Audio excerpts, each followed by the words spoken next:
Anvar aka mashinasini nima qilyapsiz?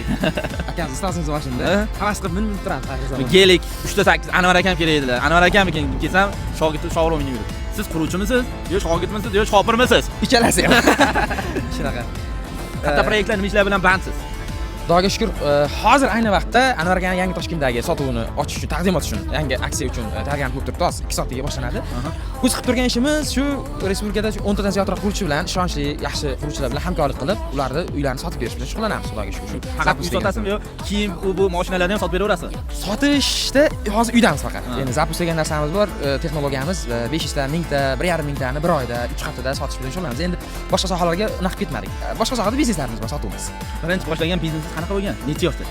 O'quv markazi biznes universitetga kirganimizda bo'lgan. 21 yoshda adashmasam ustoz Abdulla aka bilan boshlaganmiz o'quv markazida, robototexnika yo'nalishida. 3 yil ishlagan ekanmiz. Keyin mediaga kirib qoldik. Hozir mediada faqat sotuv bo'limida quruvchilarda. Quruvchilarni uylarini sotib beryapmiz. Shu aytganimiz respublikada 10 ta viloyatda, deyarli hamma viloyatda bormiz. Hozir chetga chiqyapmiz endi. Dubayda, Hindistonda, xudo xolasa, qo'shnilarda. Xo'p, Dubayda shu qurilish haqida ham ozgina ma'lumot berib o'tdik. Xo'p, Dubayda qurilish qilyapmiz. Anvar aka ustozimiz bilan birgalikda, nasib bo'lsa, plus boshqa o'sha bozordagi brendi yaxshi bo'lgan, ishonchli bo'lgan qurilish kompaniyalarini xuddi hozirgi bu yerda O'zbekistonda sotayotganimiz sotuvni qilib berish bo'yicha ish boshlayapmiz. Dubayda uyda 1 kvadrat necha chiqadi o'rtacha narx? Xo'p, hozir yaqinda xudo xolasa uni sotuvlarini ochishni boshlaymiz. O'shanda narx-navo aniq bo'ladi. Taxminiy kvadrat metrda 5 ming dollar plus minus bo'lib deb turibmiz hozircha. Anvar aka bilan birgalikda avtosalon ham ochildi. Instagramda. Bu haqida ham ma'lumot bering, qanaqa mashinalar sotiladi?